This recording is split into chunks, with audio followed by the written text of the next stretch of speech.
जय श्री नीम करौली बाबा, जय श्री सिद्धि माँ।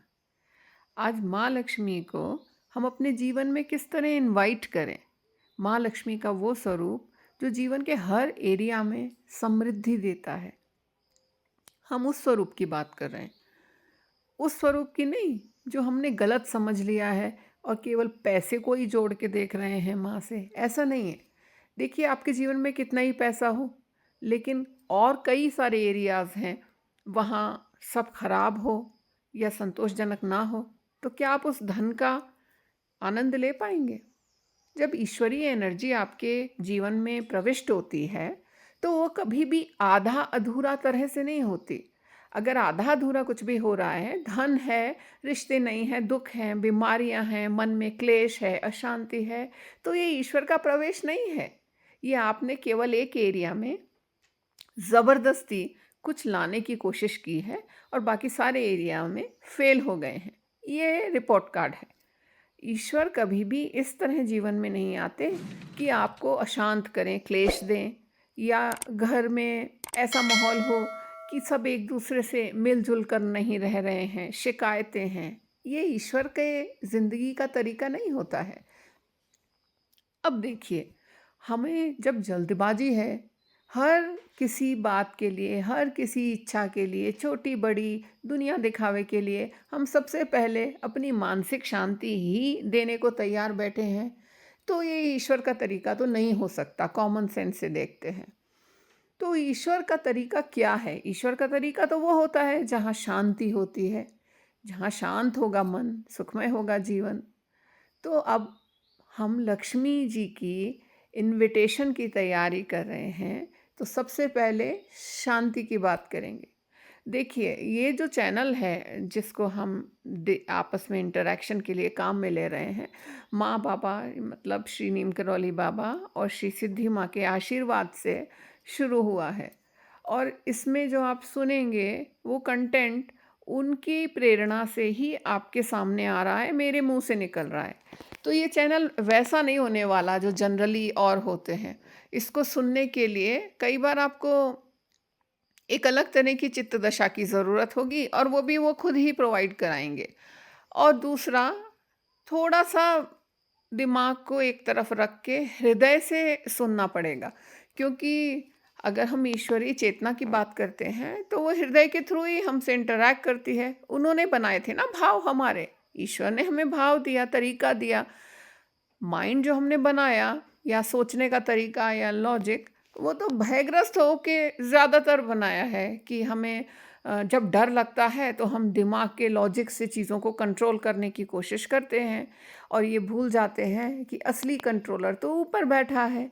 वो एक ज़रा सा पत्ता इधर से इधर करेगा और हमारी सारी प्लानिंग ढेर हो जाएगी। तो अब हम जो बातचीत कर रहे हैं वो जीवन जीने के एक नए तरीके की बात कर रहे हैं। और जो कुछ भी मैं आपसे शेयर कर रही हूँ यहाँ, ये कोई प्रवचन नहीं है। ये ऐसा नहीं है कि मैं कोई चीज़ ऐसी बोल रही हूँ जो मेरे साथ नहीं हुई है। मैं खुद अपने दिल की बात आपसे शेयर कर रही हूँ, जीवन के जिन अनुभवों से मैं पिछले कुछ सालों में गुजरी हूँ। और जो कुछ भी पूंजी मैंने कमाई है वो है मन की शांति, और वही मैं आपके साथ इंस्पायर हूँ शेयर करने के लिए।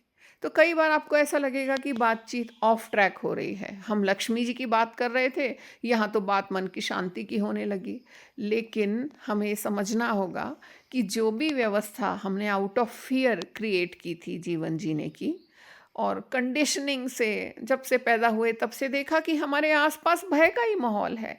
सब कुछ भी करते हैं तो भय से ड्रिवन होके करते हैं, प्रेम से नहीं कर रहे हैं, शांति के लिए नहीं कर रहे हैं, भय से। पढ़ाई भी अच्छी करनी है तो इसलिए कि कल को नौकरी अच्छी मिल जाए, है ना? तो एक ये भय, अगर नहीं मिलेगी तो क्या होगा, इस तरह। तो घूम फिर के उस बात पे आती हूँ कि इस चैनल में आपको थोड़ा सा अपना हृदय खुला रख के और शांति को प्रायोरिटी दे के उसके बाद सुनने का तरीका अपनाना होगा। तभी आप इसमें जो भी इन्फॉर्मेशन आपको मिलेगी वो जीवन में काम में ले पाएंगे और जीवन में बदलाव को अनुभव कर पाएंगे, और सही मायने में ईश्वर के प्रवेश की तैयारी करेंगे। तो बात हो रही थी लक्ष्मी माँ की। आपने सुना होगा कई बार, और ऐसे बड़े बुजुर्ग भी बोलते थे, 3 देवियों के नाम एक साथ लिए जाते हैं। वैष्णो देवी जो तीर्थ स्थान है, वहाँ तीनों की पिंडियाँ हैं, और कई ऐसे मंदिर हैं जहाँ पे तीनों देवियाँ, जो कि हैं महाकाली, महालक्ष्मी और महासरस्वती, इन तीनों को एक साथ पूजा जाता है। कभी हमने सोचा कि ये तीनों देवियों के नाम एक साथ क्यों लिए जाते हैं? महाकाली, महालक्ष्मी, महासरस्वती, इनका क्या संबंध है? महाकाली हमारे तामसिक गुणों का एनर्जेटिक रिप्रेजेंटेशन है। उसके बाद महालक्ष्मी राजसी और महासरस्वती सात्विक। अब ये आपस में किस तरह जुड़ी हुई हैं?